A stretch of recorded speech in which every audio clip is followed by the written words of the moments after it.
Hi, this is Michael Buffer, and welcome to the BoxHard Podcast.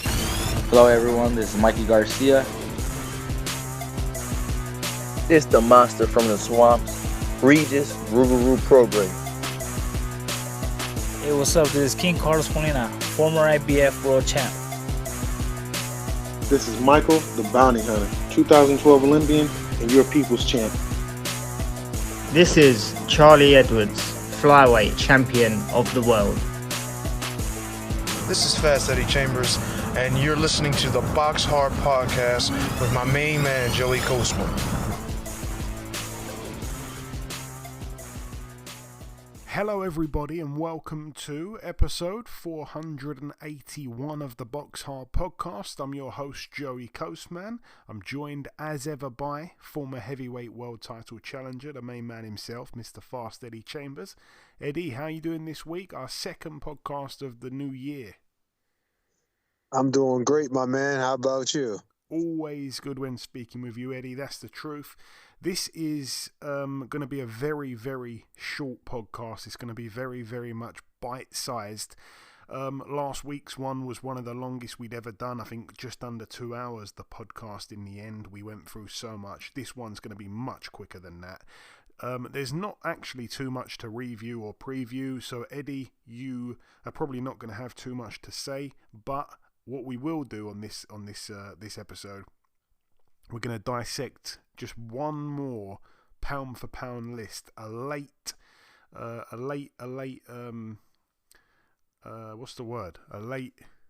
Help me, Eddie. Join in. This is what you're for. A late edition. A late edition. I'll take it. A late edition from good friend of the show, very good friend of the show, Luigi. He's been listening for a long time now, and he had a good reason why he couldn't send it, in time for last week's show. So he sent it this week. So we're going to read that out in part one. So again, we're going to review in part one. Then we're going to do the pound for pound list from Luigi and myself. My pound for pound list has finally been made in the last 10 minutes. And I'll be interested to see what you think, Eddie, and maybe what our listeners think as well. Again, for those that haven't let us know, what did you think of last week's podcast? I got a little bit of feedback. It was good feedback, which is great, but let me know what you thought of last week's show. It was obviously longer, and it was a little bit of an audiobook at one point. Let me know, give me some feedback on that. Let me know what you guys thought of that. And then in part two, there's a little bit of news, and then there's a very short preview part. So, of course, there's going to be a special guest in between all that. And yeah, let's just waste no further time. Let's jump straight into the review part. Like I say, just one fight to mention. It went down yesterday at the Gold Coast Convention Centre in Broadbeach, Queensland, Australia. It was live on DAZN. We saw Jai Opetaia move to 27-0, a KO for him in the fourth round against David Nika, who is now 10-1. He loses his he was previously undefeated. A defence there of Opetaia's IBF Cruiserweight World title. Very fun fight. I'm just going to start with that. Very, very, very fun fight. Both guys decided to meet in the middle of the ring and just slug it out, in all honesty. I did think that, overall Opetaia does put his punches together better, and I felt he was more effective when punching in combinations and stuff than Nika was, or Nika I think his name is. Nika did show his toughness. He took a lot of big shots, and also, not many people seem to be saying this, but I'm going to be honest, Opetaia definitely was buzzed a few times. Definitely, I saw his legs stiffen once or twice. I don't think the commentary team said much about it, but again, Nika, he can certainly bang. I think the power is quite real. He's a bit green, obviously, and like I say, in the end, in that fourth round, he's knocked down. He gets back up within a few seconds. He gets put on the ropes, gets trapped in the ropes, a bit tangled. And, Opetaia just unleashes on him. Probably landed 3 or 4 punches that he didn't need to land. Referee was a little bit slow in getting in there, and the knockout in the end was brutal. He knocked Nika unconscious. Nika was down, and it was a bit scary. He was down for about 5 minutes in the end.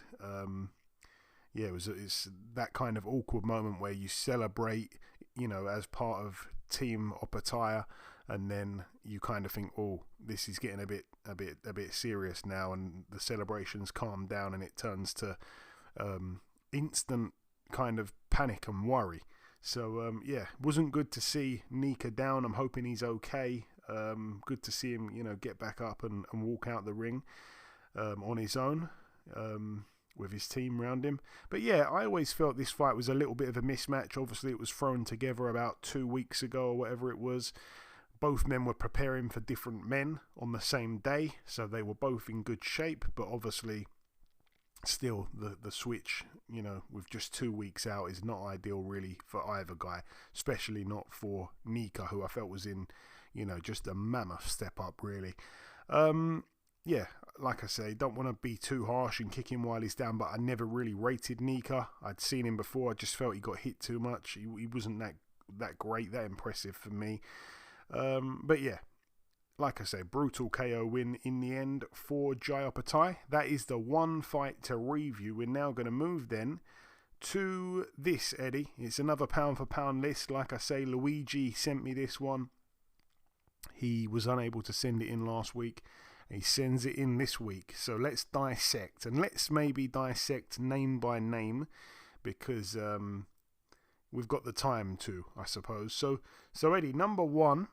Now, what I think we should do is I'm going to read out 1, 2, 3, 4, etc., etc.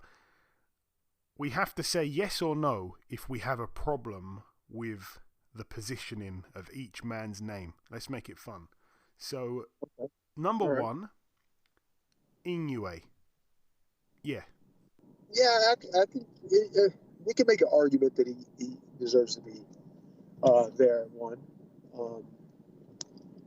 Yeah, I mean, the argument can be made either way because of the other guys that deserve him, but it's not to say that he's not capable of owning that spot. Okay, well, let's keep it to just like, we feel like the top three are the top three. It doesn't really matter which order, right?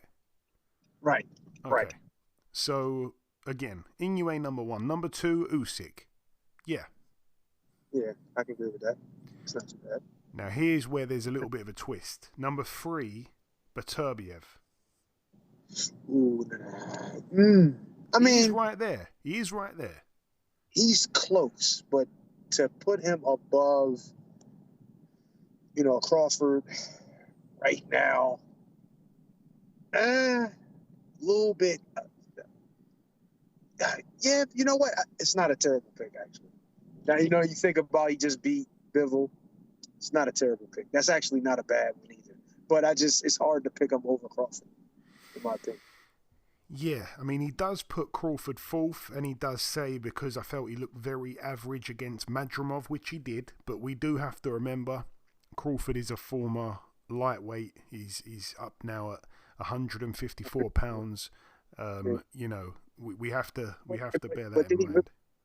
I don't think he really looked bad or average against Madrimov. I think Madrimov was better than people expected, especially at that weight.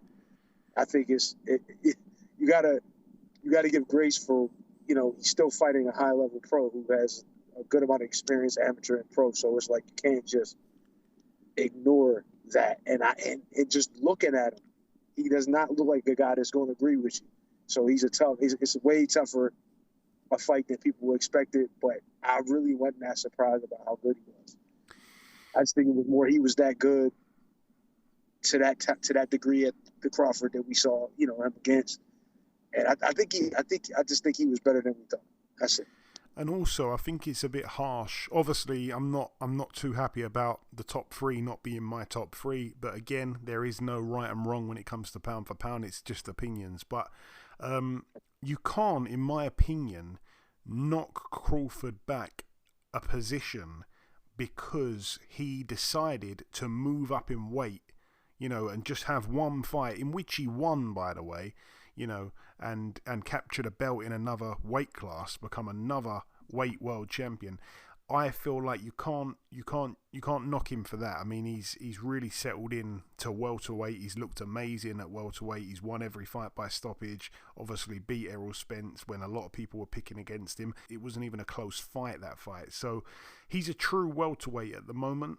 And that move to 154, I mean, it's like you could pick out anyone on this list and say, okay, let's put them a weight class up. And if they don't look, if they don't look very good, they look quite average, then all of a sudden they lose a position. I don't think that's really fair. You could say with Inoue, what happens if he moves up one more weight class and doesn't look great?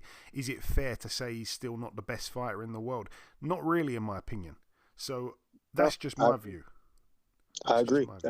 Same with Beterbiev. Obviously, it's not as big a jump, but he's fighting at 175. If he were to move up a weight class, he'd be a cruiserweight, right? 25-pound gain. He all of a sudden might start looking average. But again, I know that's the worst weight class to give an example on. Anyway, let's move on because I don't want this to waste too much time. But Inoue, Usyk, Beterbiev, Bardi's in fourth, Bivol fifth. Okay. Mm-hmm. That's good. He does actually split Beterbiev and Bivol and sticks Bud in between. I like the placement of Bivol there. I think that's fair enough. Bam is in seventh. I think that's okay. Sorry, Bam's in sixth. I think that's good. Canelo seventh. I like that. I can't argue that. Nakatani eighth. Again, very solid. Very, very solid list here in terms of the names. Now, the last two are definitely questionable, definitely debatable. Number 9, Shakur Stevenson. Again, he was on a list last week. I said I don't have a problem with it, and I don't have a problem with that, but I'm saying there are people definitely that wouldn't think he'd be top 10. Mm-hmm. And lastly, Jai Opetaia. This list was sent in before his knockout win yesterday, but I don't think his position would have changed because he did look good in getting that KO. He got it sooner than people thought. Again, Jai Opetaia, it's just like he's struggled to get the big names in the ring with him. He really does want those unifications, but Chris Billam-Smith didn't want to fight Jai Opetaia, let's be honest. And I don't think anyone wants to really fight Jai Opetaia. We're going to see, because he's now calling out Gilberto Ramirez. That would be a great fight, but whether or not it gets done is a different story.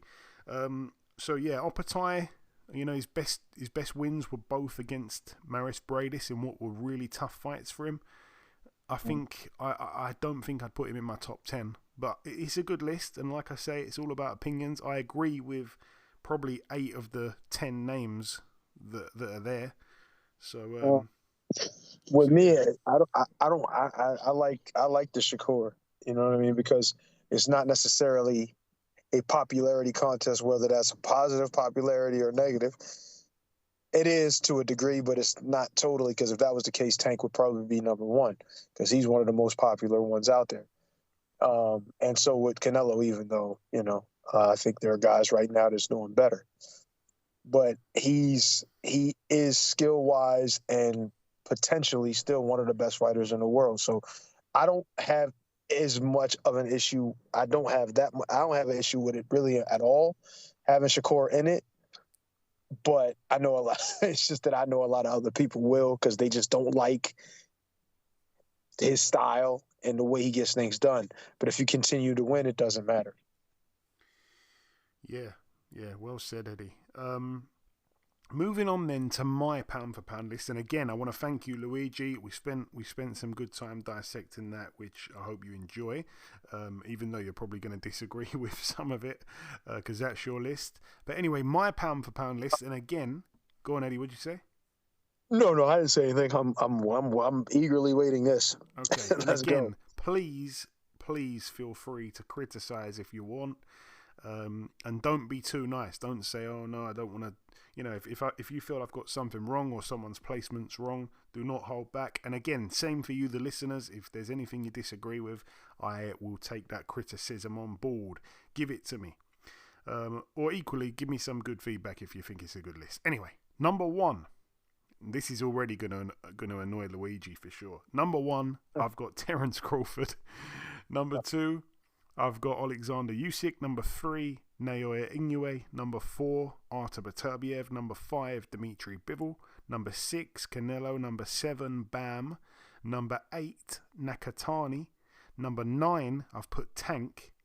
And number 10, this is where a lot of people in this kind of area of their list, like position 9 and 10, a lot of people had a lot of different answers. The first kind of 8 or 7, 8 names were all the same in different orders. But number 10, there were a lot of people giving it to the likes of Shakur, Jai Opataya, Benavidez, Lomachenko, the people that were sending in their lists, this week and last week. But I'm actually going with one that wasn't mentioned at all in any of those lists, and I'm gonna possibly rub people up the wrong way with this one, but I think it's fair. And that man in the 10th spot for me is gonna be Zurdo Ramirez. Wow. Really? It was out of him. It was out of him and Benavidez, and I'm a massive Benavidez fan. Benavidez, honestly, I when I'm looking at my list now, I was like, wait, where's Benavidez? Oh, damn, have I really put Ramirez ahead of him? I'm gonna stand on what I already had typed out, just because I think obviously Ramirez, his only loss in 40 however many fights, 46 fights, something like that, was to Bivol on points. A great fighter. He's moved up to cruiserweight and completely beaten the life out of Chris Billam-Smith. I've got nothing against Chris Billam-Smith, by the way. It seems like I'm always saying negative things about him. I don't mean to be negative about Chris Billam-Smith, one of the UK's few world champions in recent times. Very good fighter, but I was so confident that Ramirez would really win that fight easy, and he did. He won the fight easy, captured a world title in another weight class, and like I say, now Opataya is calling him out. Literally, the guy has been so impressive, and that win last time against Chris Billam-Smith, who was on such a run, was such a brilliant way to end his 2024 campaign. So for me, he's right up there. I mean, it could have gone to Benavidez just because I love his style. He's so exciting, and he's just an animal. But it could go either way, but I'm going to just stand on what I said. I guess he's lacking Benavidez. That is another superstar win. Like, he beat Caleb Plant, which is a big win, no question. I think Caleb Plant is also one of the top guys in those weight classes. We talk about middleweight, super middle, whatever. So that's a great win, but he's like, it's not like he didn't beat like a Canelo or a Bivol or a Beterbiev or anybody. Huh?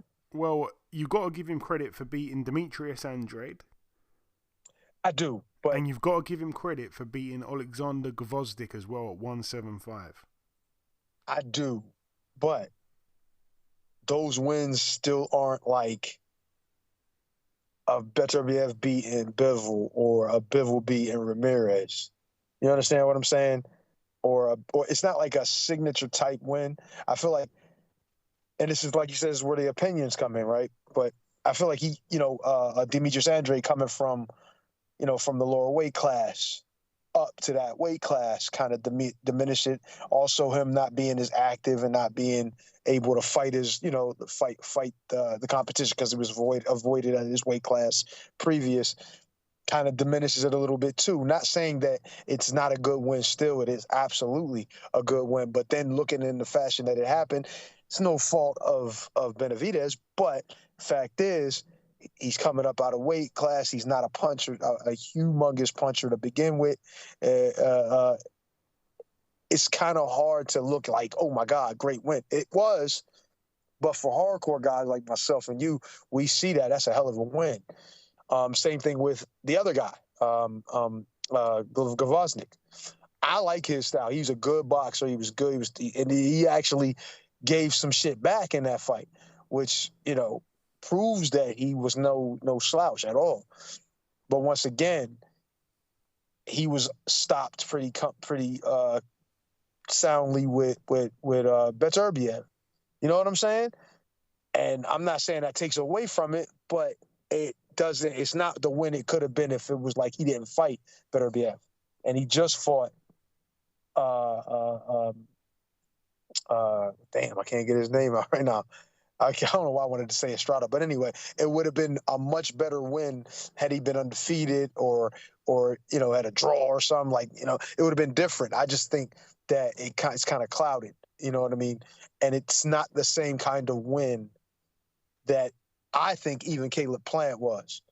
You know what I mean? Because Caleb Plant has proven even over time after those losses that he's still like a force out there. And I still think he's one of the most talented around in them divisions. But so that if I'm going to argue for him to be in it, I would just need one more win. You know what I'm saying? One more win. For Benavidez. And then I'm like, yeah, for Benavidez. Ramirez, it's hard to – he has a loss. Now we know who it was against, same as that Bivol has a loss too now, and he's still in. So Canelo with a lot, with 2 losses, but yeah, right. 3. Yeah, that's true. Yeah. Wait, you talk about Bivol, right? No. I'm saying you just said there Bivol's still in there, but he's got a loss, and I was saying Canelo's still in there. He's got 2, and arguably should have 3. That's true too. Yeah, that's right. That's right. Damn, that is right. Yeah, he might even have more. If it depends on how you look at those Triple G fights. But yeah. So you're right. And well, I don't think losses disqualify you. I think it's your current status. I think if you're performing well, considering, you know what I mean, the competition you've been in with recently, which obviously Canelo has, obviously Bivol has, even in a loss with Beterbiev, a lot of people still look at him as, possibly have won the fight. So it's like kind of going back and forth. So yeah, I mean, I don't mind that Ramirez thing. It's just that I haven't seen him enough. You know what I mean? So if it's an opinion of mine, I would like a guy there. It's not my list, so I can't complain. But if as far as accomplishments, he's standing shoulder to shoulder with a lot of them. So I can't be mad at the pick. I just think that, and I'm actually, when you put Tank in there, I'm like, oh shit, I didn't think Tank was going to get a mention. But he is one of the most exciting, and he has beat a few guys, and he still looks like, if you match him up with a few of the other guys who are in position to take that spot, I still think he beats him too. So I can't argue with Tank. The Ramirez is kind of like you were saying, those last 2 picks are kind of like, you could almost not throw anybody in there, but there's a group of guys that are all floating around that area. So yeah, it's not a bad list at all, Joe, but it's just Ramirez, I haven't seen enough of them. So that's the only thing I can really pick. The order of them, I don't really mind. Like the first 3 are fine. You know what I mean? And I don't mind how you put Beterbiev and then Bivol right after. I don't really mind that because the fight was so controversial in a way. It was so close. You know what I mean? Kind of flip a coin, it could be the other way. So I do agree that they could be one can be one up on the other. At this point, since Beterbiev has the win, yeah, he should get the nod, but Bivol's not far behind. Got a win over Canelo, one of the pound-for-pound best in the past. So, yeah, Terrence Crawford being number 1 is, yeah, that's fair, as well as having Usyk or Inoue.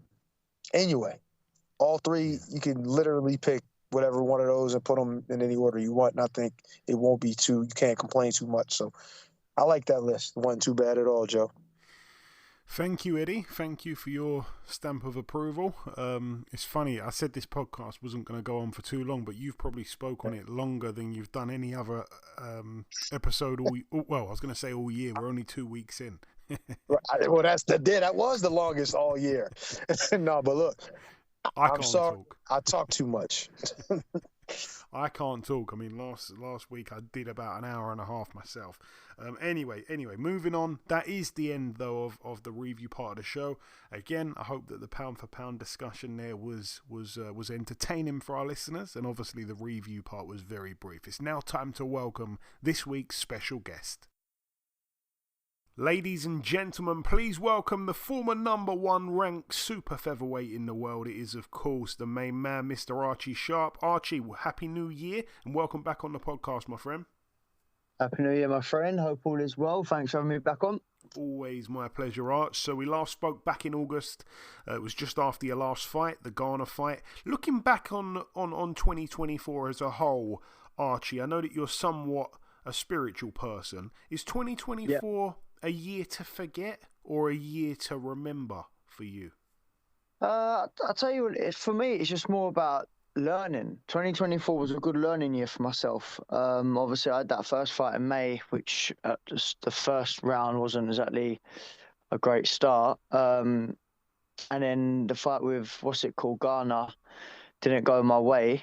But no, it was a good learning year for myself. And unfortunately, obviously, I generally wouldn't change anything in with the Ghana fight, because I'm glad to put that to bed now, that 2024, now we move on to 2025. And soon after the Ghana fight, you were posting much more training content on Instagram and stuff than usual. And the training videos look really intense as well. How hard have you been training for now? How long have you been training for now? And how hard has it been, since that Ghana fight? It was a hard pill to swallow, obviously losing your unbeaten record, and to a fighter that I generally believe I can beat. I beat myself on that night. But so yeah, I've been training hard. I've been training really, really hard. But my main learning curve for me was finally giving up that 130 weight. I can't do it anymore. Even though I kept trying to kid myself to do it, I was holding on to the WBO ranking, thinking I was going to get a shot. But like I say, you know me for a long time as well, and everything happens for a reason. I think the loss in the Gardner fight was meant to be, because that was my kick up the arse, if you like, to say, look, you got to go to 135 now, and that's what we've done. I wanted to ask you more about that. So the move to 135 was purely because it was too difficult to keep making 130 then? Yeah, I've been wanting to go 135 for probably a couple of years, and to be honest with you, the reason why I stayed at 130 was because of the whole, like I say, I was holding on to that WBO, gonna get the shot, gonna get the call any time sort of thing, and it never happened. So like I said, I wanted to go up two years ago, it never happened. And I'll be honest with you, if I beat Gardner that night, I'd have stayed at 130, trying to do the EBU, exactly what he's doing, and trying to make 130 again in March. And I just can't do it anymore. It's too tight. It was tight 2 years. But I just kept doing it. And then obviously with the inactivity that I had, I kind of just thought I needed to stay there, because that was my power position at 130, being highly ranked with the WBO. But everything happens for a reason, and 135 is ideal for me. It's perfect. And in your first fight at the weight, you'll be boxing the super, super, super tough Liam Dillon, March 1st in Bournemouth. Obviously, you both shared the ring with Ryan Garner last year. What should we expect to see in that fight, Archie? There's a few things I've been working on, going back to my old school stuff, and like I said with Ryan Gardner just comes forward. You don't expect anything different. It's the same with Liam Dillon. The only difference is I beat myself against the Gardner fight because I held my feet and I didn't do what I know I can do, which is box and then look good, look slick. This is a perfect fight for me to show everyone what I know I can do and what I should have done back in July. So for me, this is a brilliant fight. I'm excited for it, and everyone's going to see a masterclass performance. Do you know what? That was actually going to be my next question. I was going to say, obviously, Dillon's a pressure fighter. You've always said that you like fighters who come to you. Maybe you didn't box with the right tactics last time out, but I was going to say, stylistically, this is what you've always said is kind of the perfect fighter for your style. Exactly that. So that's why the Dillon fight is brilliant for me. He's tough, he's durable, he's game, he comes forward. And I said before, building up to the Ghana fight, Dillon's a punchbag. He's a walking punchbag, and that's what I've got to exploit on the night, and that's what I will do. Whether we'll stop Dillon, I don't know. He's a very tough kid, and it's a hard night's work trying to do that. But all I'm going to do is just showcase a masterclass, and I will not lose a round. And that is what I need to go and do and make a big statement. Because even though Ghana beat him, they was in a really good, back and forth sort of fight. I don't want to be doing that. I kind of want to win this every single round and just literally wipe the floor with him. And Archie, the domestic scene at super featherweight compared to the domestic scene at lightweight, you'd probably have to say that, you know, the lightweight scene's a tougher scene. I mean, obviously at super feather, you had a lot of guys that were kind of knocking on the door for world titles, like Zelfa Barrett. I'm almost accidentally including the likes of, Irishman.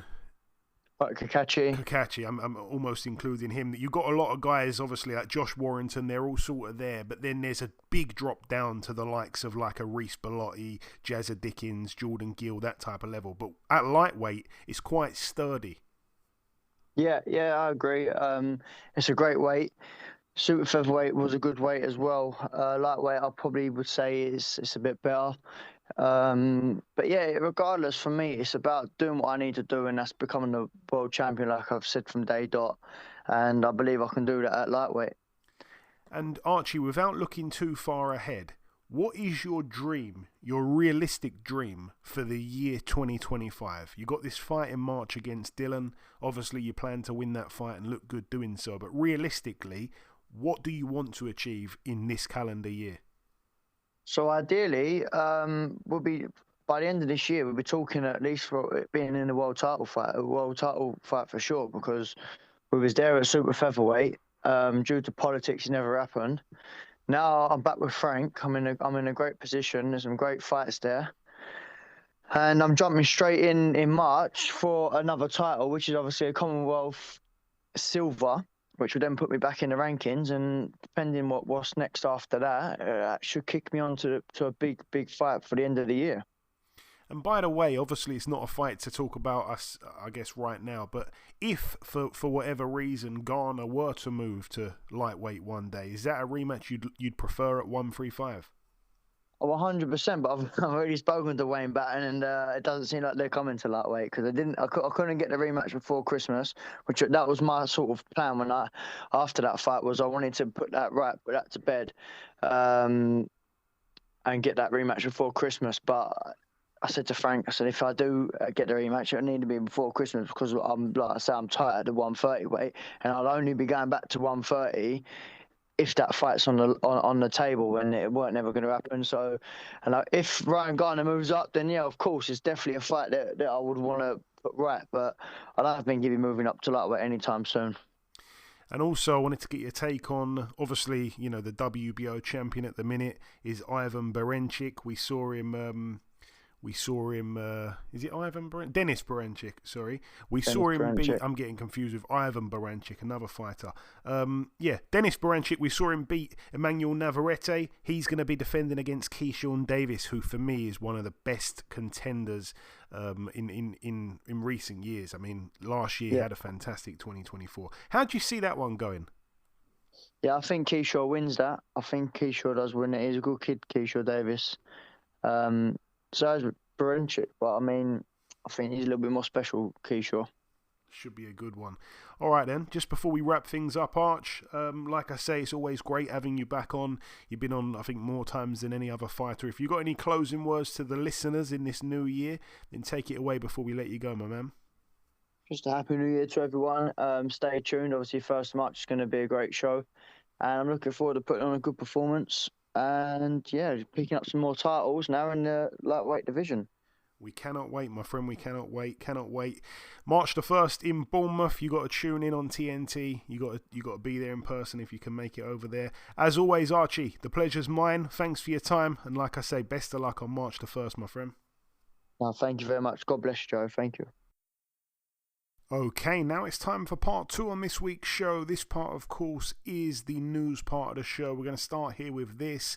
Frank Warren has announced a card to go down on the 1st of March. It's going to be in Bournemouth, at the Bournemouth International Centre. A few names on the undercard, the likes of Carol Italma, Luke McCormack, the prospect Hadia Herrera, Henry Turner on the card, coming off that defeat last time out. Charles Frankham returned to the ring for him. We got Archie Sharp, the man we just spoke to, on the undercard as well. He steps in with Liam Dillon. We're going to see return to the ring for Royston Barney Smith, return to the ring for Joe Joyce. We're going to see Lewis Edmondson on the card as well. And the main event is Ryan the Piranha Garner stepping in with Salvador Jimenez for the vacant EBU European Super-Featherweight title. So all the best there to Ryan Garner and Archie Sharp and Joe Joyce. 3 friends of the show, 3 good guys. Anyway, that's it for the news. Let's move on then to the preview part. Just one piece of, well, two pieces of fights to preview. One goes down on Saturday at the X-Post in Cologne, Germany. We're going to see former champion Tyron Zoiga, 28-2 with a draw, stepping in with Serhat Parlak. We're really scraping the barrel here. He's 6-0, never heard of him, but Tyron Zoiga didn't look too bad against Zach Parker, dropping him in Birmingham. And, Zach Parker got up. Didn't really fancy trading with Zoiga after that, and obviously Zoiga went on to lose on points and was a bit frustrated with Parker for not wanting to bang it out with him. That is over 10 rounds at super middleweight there. All the best to both men. And then the final card to mention of the preview part goes down again on Saturday, live on Sky Sports at the Park Community Arena in Sheffield. Over here we're going to see friend of the show and reigning WBC lightweight female world champion Caroline Dubois, 10-0. She's back in a 10-rounder against Jessica Kamara, who's 14-4. Kamara, I remember once upon a time I felt got robbed on the cards against Callie Reese, and she kind of disappeared after that. I think she picked up a good win recently, so it's going to be a good fight this. I really like this one. Jessica Kamara is a good fighter as well, so all the best to her, but I'm of course in Caroline's corner. I really am a big fan of Caroline Dubois. And then the main event is going to be Callum Simpson, 15-0. He is back against Steed Woodall, who is 19-2 with a draw. I'm going to just call it pretty much how it is, really. Steed Woodall is pretty much only getting this fight because he was able to, upset Lerone Richards, and I feel so bad for not mentioning that on Upset of the Year. That was, for me, right up there with Upset of the Year, and I should have mentioned it on last week's show. It was one that completely slipped my mind. It was a massive upset when he knocked out Lerone Richards. So, off the back of that, he gets in with Callum Simpson. Callum Simpson's another good fighter to watch if you haven't seen him before. Very, very fun style. And it's for the British and Commonwealth super middleweight titles. Like I say, Simpson 15-0, over 12 rounds. Steve Woodall 19-2 with a draw with sky-high confidence you'd feel after stopping Lerone Richards, who has had the strangest career in boxing, unfortunately. Very nice guy. Very, very poor career choices and management. Anyway, that brings the preview part to a close. The bite-sized podcast became a bit of a bigger bite than I thought. The last thing for me to do is to come in with the outro, which I'll do in just a few seconds. Okay, and this wraps up episode 481 of the BoxHard Podcast. I've been your host, Joey Coastman. Eddie Chambers has been with me for the duration of the show. A massive shout out to this week's special guest. I think we've had him on 21 times now in the 9 and a bit years we've been doing this. That man being the former WBO number 1 ranked super featherweight in the world, Mr. Archie Sharp. The biggest thanks of all, though, as always, goes out to you, the listeners. Thanks once again for tuning in. That's about everything now from myself. Enjoy your weekends, people. Stay safe. We'll see you all again same time next week. Goodbye.